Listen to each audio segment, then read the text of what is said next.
Hola a todos. Vamos a seguir con nuestro estudio de las cartas del apóstol Pablo a Corinto, a la iglesia que estaba en Corinto, a los Corintios, y vamos con nuestra lección de número 10.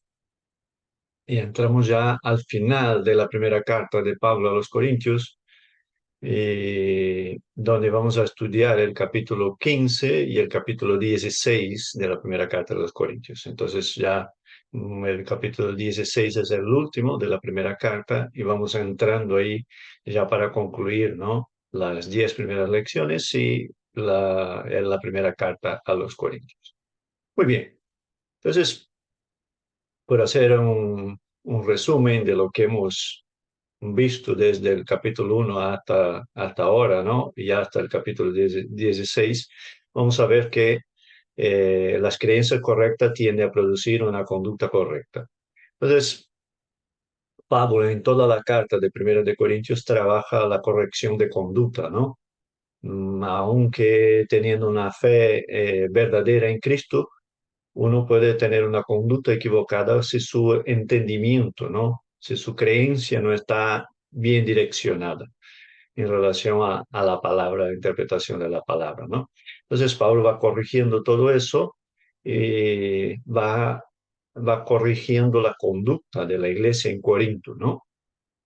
Entonces por ahí va más o menos lo que es la primera carta, lo que hemos visto, y vemos que en el capítulo 15 Pablo va a estar hablando de la resurrección, como seguramente habían cuestiones, preguntas, divergencias entre los hermanos de Corinto en relación a la resurrección, ¿no?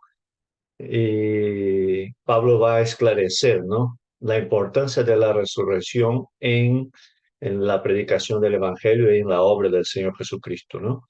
Para la salvación de todo aquel que cree. Y en el capítulo 16, Pablo va a estar hablando del servicio cristiano, ¿no? Entonces va a concluir la carta hablando del servicio cristiano. Entonces, básicamente, vamos al punto de número 1 de la lección de número 10 y vamos, algo muy importante es que Pablo habla del Evangelio y la iglesia, ¿no? El Evangelio es la base de la proclamación de la iglesia, ¿no? El Evangelio son buenas noticias, es decir, nosotros somos pecadores, necesitamos salvación y un Salvador, y el Salvador es Jesucristo que pagó un precio que nosotros no podíamos pagar. La buena noticia es que Él nos da, por fe y por la gracia, nos regala, ¿no? La salvación a través de la fe, del compromiso y de la relación con Dios. Entonces, en Cristo recibimos salvación. Esta es la buena noticia que nosotros recibimos. Y Pablo, en el capítulo 15, va justamente a hablar de eso, ¿no? De las buenas noticias del Evangelio. Y, claro, en cierto sentido, Pablo está diciendo a la iglesia de Corinto, ¿no? Algo importante, que ellos ya deberían de estar eh, ya deberían haber ultrapasado esta etapa, ya deberían haber vencido esta etapa y estar ya en cosas más sólidas.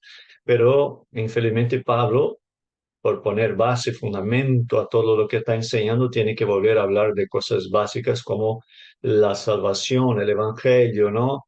Y trabaja eso casi en todo el capítulo de número 15, ¿no? Y entonces, una cosa importante dice que Cristo murió, fue sepultado, resucitó al tercer día y apareció a mucha gente, ¿no? Entonces, Pablo hace una reivindicación de la resurrección de Jesús como parte de la proclamación del Evangelio, ¿no? Entonces, la resurrección, el Evangelio basado en la resurrección de Cristo, eh, fue el Evangelio predicado por la iglesia primitiva. ¿Y por qué eso es tan importante? Es importante porque la resurrección de Cristo es la victoria sobre la muerte, el pecado, el infierno, el diablo. Es la victoria total del Señor, es la resurrección. La muerte en la cruz es el precio pagado por el pecado, el precio pagado por las transgresiones, que nosotros no podemos pagarlo, porque solo Él, que es santo y se sacrificó por nosotros, Él pudo pagar el precio por nuestros pecados. O sea, al hacer eso, pagó el precio. Pero la victoria sobre el pecado viene en la resurrección. Es cuando Dios, al resucitarle, dice que Él lo ha hecho todo bien y ha cumplido, ¿no? Con todo lo que estaba con todas las profecías que hay en el Antiguo Testamento del Mesías. Entonces, básicamente aquí vemos, ¿no? La importancia de que la iglesia proclame el Evangelio. Es una frase que yo he escuchado hace un tiempo y que es muy importante. La iglesia que no predica y vive el Evangelio no es una iglesia evangélica, porque el Evangelio es la base. Puede ser una frase muy contundente, una frase muy fuerte, pero es una frase verdadera. La vida del Evangelio y la proclamación del Evangelio tiene que ser la razón de existir de la iglesia del Señor, ¿no? Entonces, la esencia de la iglesia es la proclamación del Evangelio, no la proclamación del Evangelio desde una plataforma, sino la proclamación del Evangelio desde nuestras propias vidas, en nuestro diario vivir. Es ahí cuando se cumple la esencia de la existencia de la iglesia, ¿no? Es la proclamación del Evangelio, el amor por las almas y estar trabajando y buscando la salvación de las almas para el Señor Jesús. Bueno, siguiente punto, viene el cumplimiento de las Escrituras. Y Pablo trabaja, ¿no? La situación, y Pablo no es el único que trabaja esa situación, ¿no? En los evangelios está también. En el Nuevo Testamento hay muchísimas alusiones, ¿no? O citas específicas del Antiguo Testamento, y no solo eso, sino que después viene acompañado del cumplimiento de estas profecías en el Nuevo Testamento. Entonces, ¿por qué eso es importante? Eso es muy importante, ¿no? Porque para decir que Jesucristo es el Mesías citado en el Antiguo Testamento. Jesucristo es el Cristo, ¿no?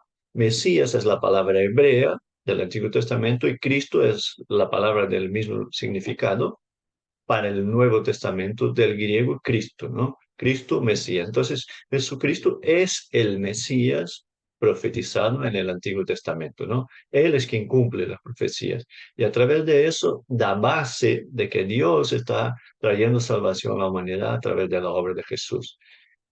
Entonces, Pablo está ahí trabajando las bases del Evangelio y de la proclamación del Evangelio, de tal manera que los corintios entiendan qué es la esencia de la iglesia y por dónde debe de andar los creyentes en la proclamación del Evangelio, ¿no? Y sabiendo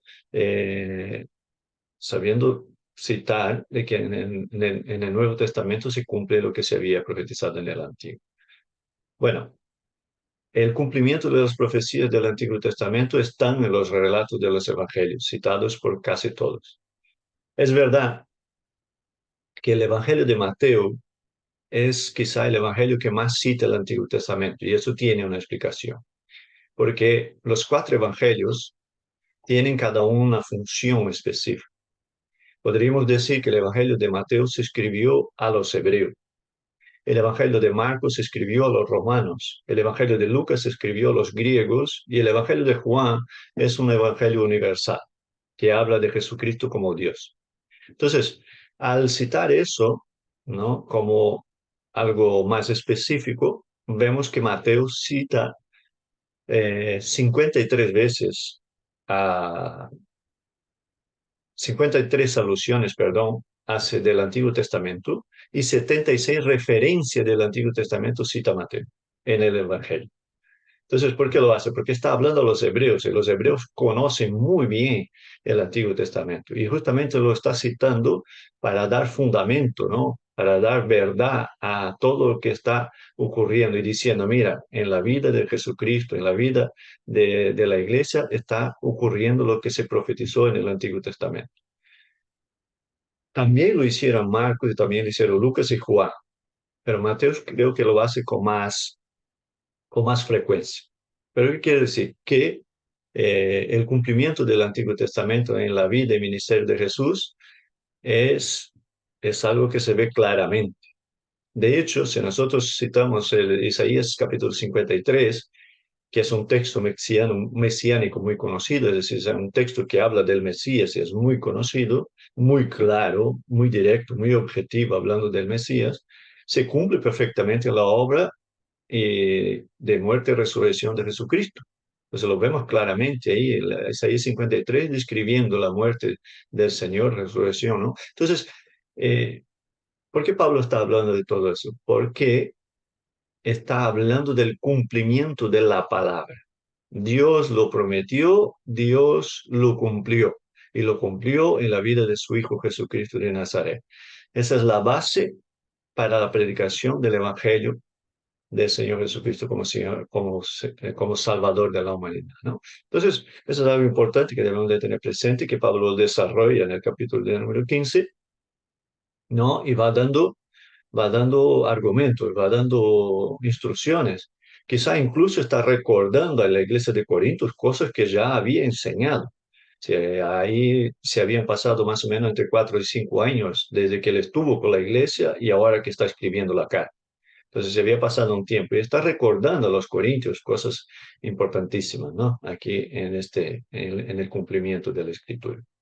Punto siguiente, ahora Pablo habla de los testigos de la resurrección, ¿no? Entonces él desarrolla una poderosa argumentación en favor de la resurrección, citando muchos testigos, ¿no? Que es importante. La propia Biblia en el Antiguo Testamento dice que es necesario entre 3 y 4 testigos para dar veracidad a una información o situación. Por eso también son 4 los evangelios, obedeciendo la propia palabra. Dios se encargó Él no va en contra de su propia palabra.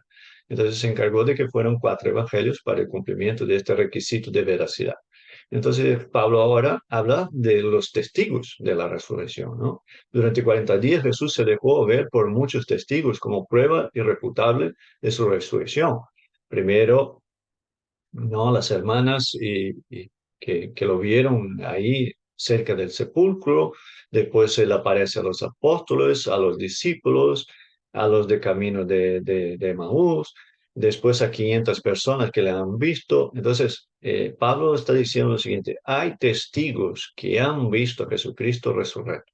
Entonces, eso es algo importante junto con el cumplimiento de la palabra y junto con el poder de la resurrección, ¿no? Él va va desarrollando, ¿no? Una poderosa argumentación como base para el Evangelio.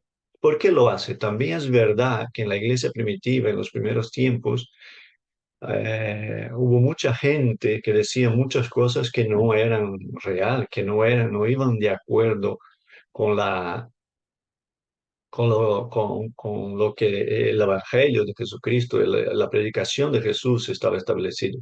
Y entonces él va ahí argumentando, ¿no? Todo eso para dar una base sólida a la iglesia, ¿no? En este caso a la iglesia de Corinto, pero también a todos aquellos que están recibiendo esa información ya hasta nuestros días, ¿no? Entonces los apóstoles proclamaban la resurrección porque los habían visto con sus propios ojos, ¿no? Eran testigos. De hecho, una de las traducciones de la palabra apóstol es testigo, es aquel que vio, ¿no? Aquel que estuvo presente. Y los apóstoles sí lo estuvieron, ¿no? Pablo también tuvo una experiencia personal con Jesús, entonces él puede hablar de primera mano sobre esa situación, ¿no? De que él vio a Jesucristo resurrecto, ¿no? Él habló con el Señor le habló más bien, ¿no? En primer momento cuando está en el camino de Damasco, ¿no? Entonces, la importancia de los testigos, ¿no? De la resurrección. Y Pablo ahí va hablando sobre eso y dando información y argumentación. Bueno, ahora Pablo desarrolla, ¿no? La defensa en favor de la resurrección para salvación, ¿no? No podemos olvidar que en el grupo de religiosos de la época de Pablo en Israel, había un grupo que sí creía en la resurrección, que eran los fariseos, pero había un grupo que no creía en la resurrección, que eran los saduceos. Y de hecho, este grupo llega a acercarse a Jesús y le hacen preguntas y comentarios en relación a ese sentido, a esa situación, ¿no? De la resurrección. Y Jesús dice, os equivocáis tremendamente, aún conociendo la palabra, y les da una explicación, ¿no? Entonces, habla sobre la resurrección. Jesús mismo habló de su resurrección varias veces. Entonces, eh, como seguramente algunos estaban diciendo que no había resurrección, Pablo dice, si Cristo no resureció, vana es nuestra predicación, lo dice en un versículo, ¿no? Somos los más miserables de los hombres si no hubo resurrección. Porque la resurrección, vuelvo a repetir, es la victoria de Cristo sobre todo, la victoria plena del Señor y Jesús es la primicia de la resurrección, Él es el primero de muchos que van a resucitar con Él. Entonces, es una promesa, ¿no? Que Jesús lo hace. Y es base para la salvación. Entonces, predicar la salvación en Cristo y omitir o rechazar la resurrección es un error, es una contradicción, porque la resurrección va junto con la salvación. Es decir, una de las esperanzas vivas y verdaderas que tenemos en Cristo Jesús es la resurrección de los muertos, ¿no? Tener el cuerpo glorificado, vivir la nueva vida en Cristo Jesús.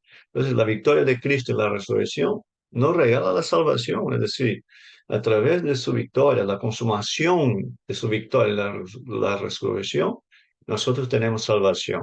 Y dentro de la salvación está la promesa de la resurrección para aquellos que creen. Entonces, es algo maravilloso que se complementa, es un pack, ¿no? De todo lo que Dios nos ha regalado por la gracia en Cristo Jesús. Ahora, Pablo sigue desarrollando el tema y va a hablar de la seguridad de nuestra salvación. Entonces, aquellos que creen en Cristo como su Señor y Salvador, ¿no? Tienen que tener claro que su fe tiene que ser una fe en la resurrección también. Es decir, como Cristo resucitó y Él es la primicia de todas las cosas, y Él venció el pecado, la muerte, entonces Él nos regala esta victoria también a través de la resurrección. Y como Él es la primicia de la resurrección, nosotros también, ¿no? Resucitaremos con Él. Entonces, es una promesa gloriosa que nos hace el Señor. Y es incluso una palabra para alentar a los hermanos, ¿no? Es una palabra para dar ánimo a los hermanos. E incluso quizá habían preguntas, dudas, cuestionamientos en relación a la resurrección de aquellos que ya habían partido con el Señor en este tiempo.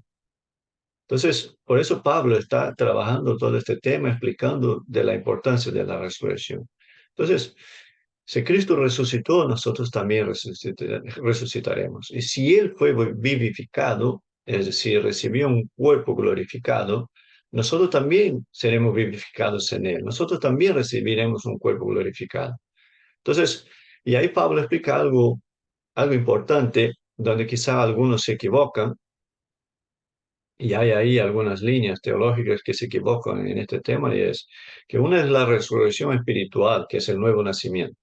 Es decir, cuando uno recibe a Cristo, tiene el nuevo nacimiento, la vieja naturaleza muere para que recibamos una nueva naturaleza, una naturaleza divina, ¿no? En el bautismo dice que somos sepultados con Cristo, pero resucitamos con Él, ¿no? De forma figurada. Y entonces está hablando del nuevo nacimiento, que es la resurrección espiritual, pero está también la resurrección corporal del creyente. Es decir, la resurrección no es solo para este tiempo, para este momento, ¿no? La resurrección también es para el momento siguiente, donde habrá una resurrección del cuerpo. Y una vez que resucitemos con Cristo, estaremos para siempre con Él. Y en este nuevo tiempo, el tiempo en que tendremos el cuerpo glorificado y viviremos con Él, nosotros vamos a estar con Él y allí en la presencia del Señor no va a haber tristeza, no va a haber angustia, no va a haber enfermedad. todo en la presencia del Señor será pleno. Ahí solo habrá paz, alegría, amor, y podremos disfrutar de la misma presencia del Señor y viviremos esta nueva vida en el Señor. Seremos vivificados en Él y tendremos un nuevo cuerpo, ¿no? Y una de las características que podríamos explicar del nuevo cuerpo, citando, habría que hacer un estudio específicamente de eso, ¿no? De la resurrección del cuerpo para que pudiéramos leer todos los versículos y ver, pero dice que los apóstoles están encerrados en una sala, ¿no?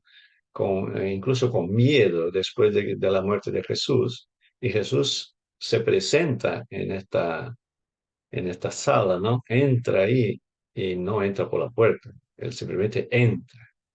Entonces, el cuerpo glorificado no está limitado por las leyes de la física del mundo natural como nuestro cuerpo de ahora, ¿no? Por citar una diferencia y por citar algo que nos da esperanza, ¿no?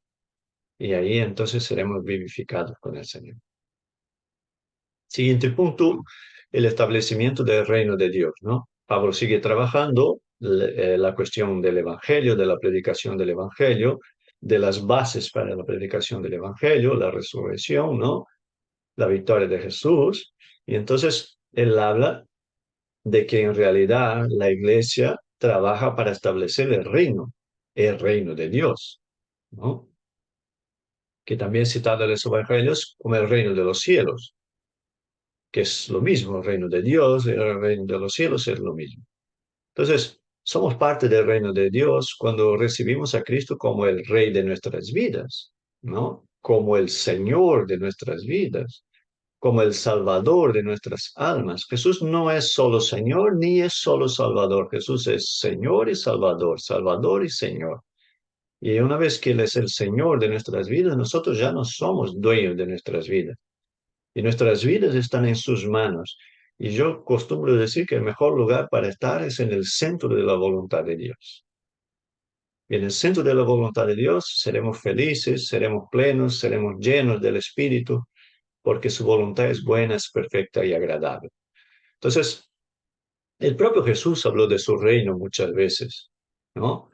Que no es un reino de este mundo, no es un reino comparado con este mundo, y lo dijo muchas veces por eso, porque en realidad Israel, los hebreos, esperaban un Mesías, rey, que viniera a traer libertad a ellos del juzgo, ¿no? De la esclavitud de los romanos.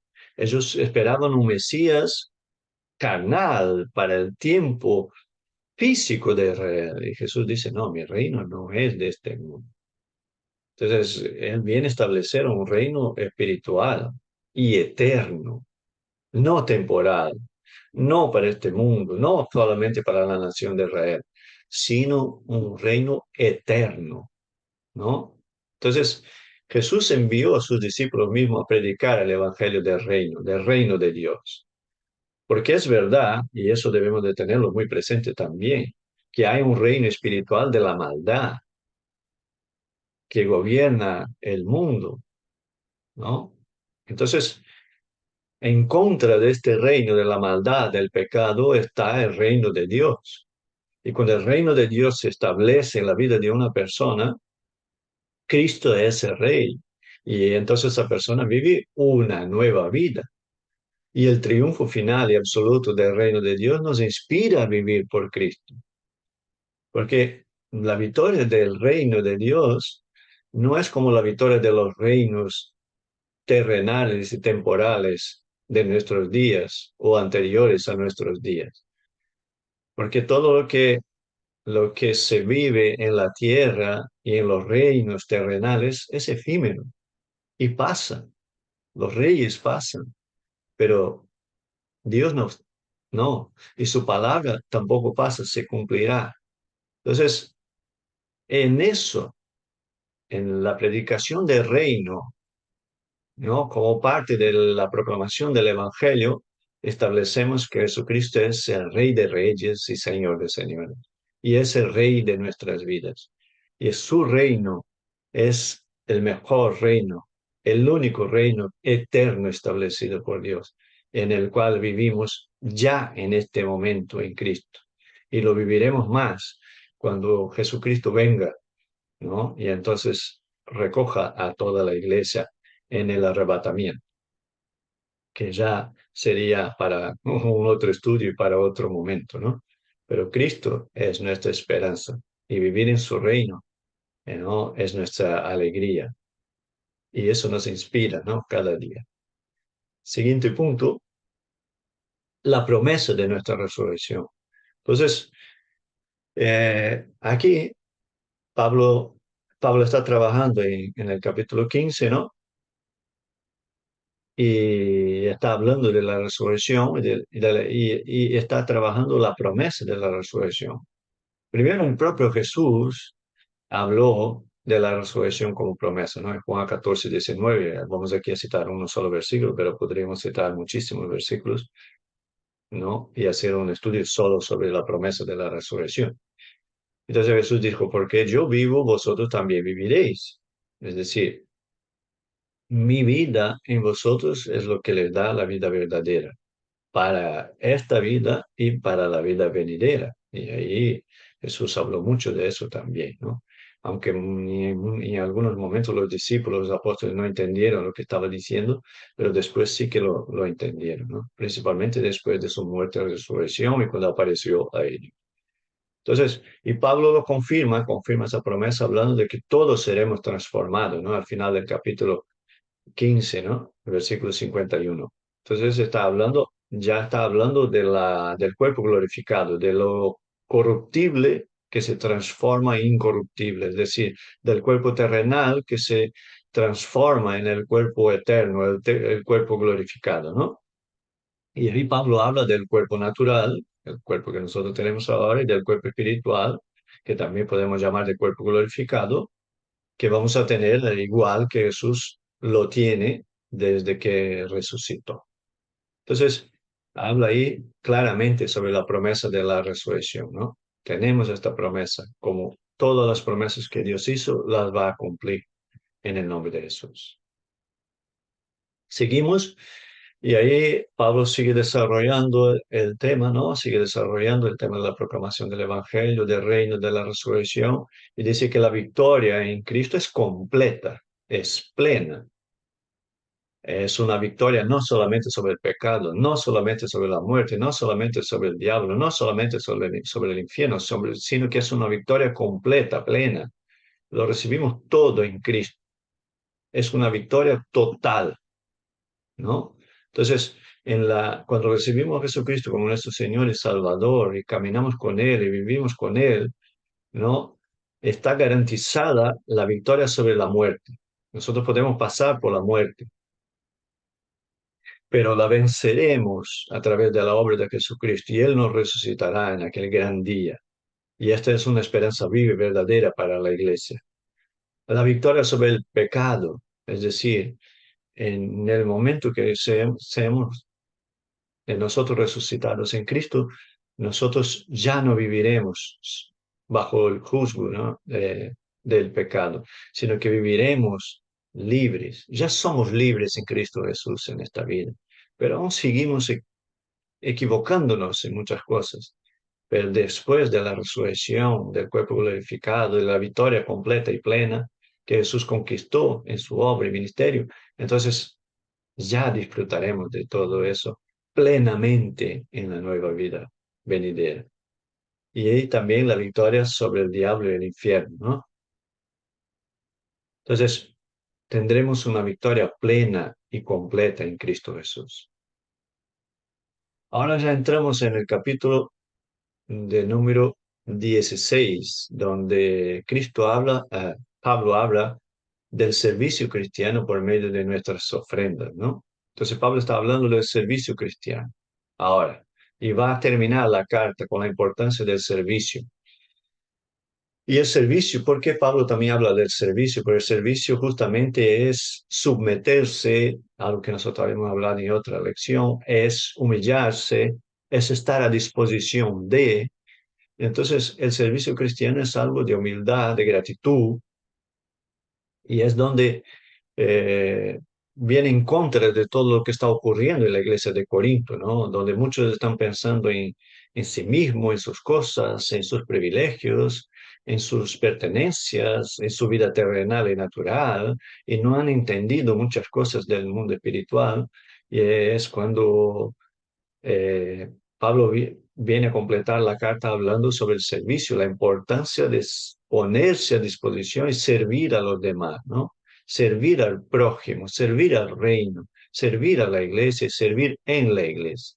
Y habla sobre dar, sobre ofrendar, sobre las necesidades. Entonces él habla de que dar, ofrendar, ¿no? Y ayudar es un acto de adoración, un acto de gratitud, porque todo lo recibimos del Señor. Todo pertenece al Señor, es suyo. Él nos da, somos solamente mayordomos para administrar los recursos que Él pone en nuestras manos. Y entonces Dios espera que nosotros seamos generosos, que seamos bondadosos y que tengamos un corazón en favor de las almas y de las vidas, ¿no? Él está hablando de suplir necesidad, la necesidad en la obra de Dios y la necesidad en la iglesia. Aquí específicamente más bien está hablando de que hay una necesidad en la iglesia en Jerusalén y que los hermanos de las iglesias están reuniendo una ofrenda para enviársela a la iglesia en Jerusalén y atender a una necesidad. Los hermanos estaban pasando necesidad. Entonces, eh, la Biblia dice en Hechos 20:35, más bien es aventurado el dar que recibir. Entonces, es un privilegio, es una honra, es adoración al Señor cuando tenemos la oportunidad, ¿no? de dar y ofrendar en la obra del Señor. Y la cooperación entre iglesias es importante a la hora de suplir necesidades, ¿no? Es una característica del reino, ¿no?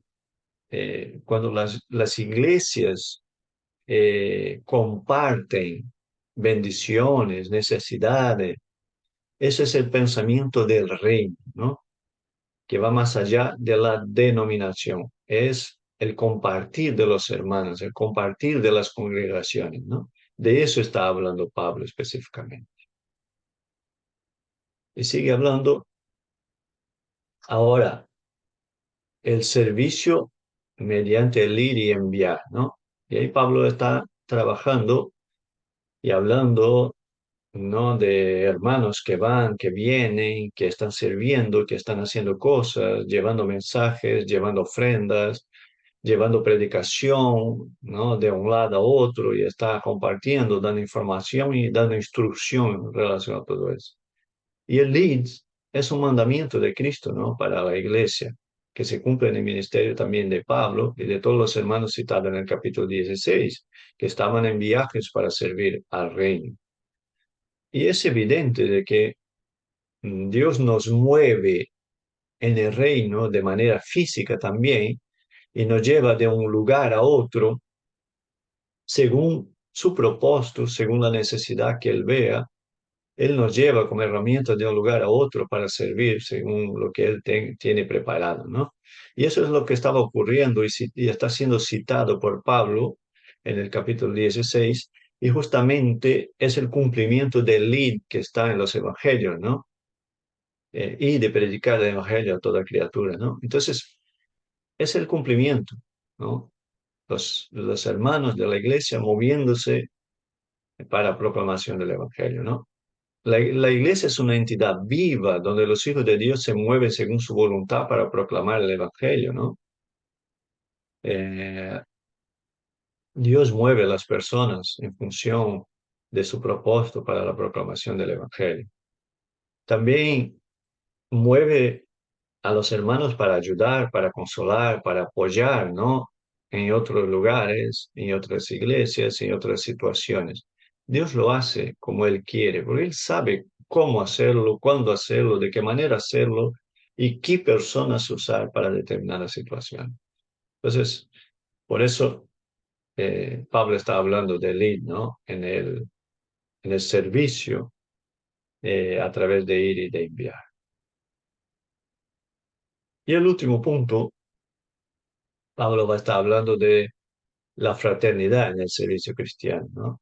La fraternidad y la comunión entre hermanos e iglesias es algo muy importante. Vemos eso en las palabras de Pablo al final de la primera carta, ¿no? A los Corintios, ¿no?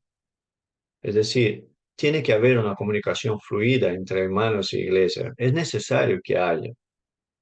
Y el amor fraternal que Pablo demuestra al final de la primera carta a los Corintios, ¿no? Y concluye la carta con este amor fraternal y indicando de que el amor fraternal debe de existir entre los hermanos de la congregación y entre congregaciones en el reino de Dios, es algo importantísimo, ¿no? La comunión entre hermanos. Porque en el cielo y en la vida venidera, ahí viviremos todos juntos, como una sola familia, una sola congregación, en la presencia del mismísimo Dios, en la presencia de Cristo nuestro Señor y nuestro Salvador. Aquí concluimos la lección de número 10. Que Dios os bendiga grandemente.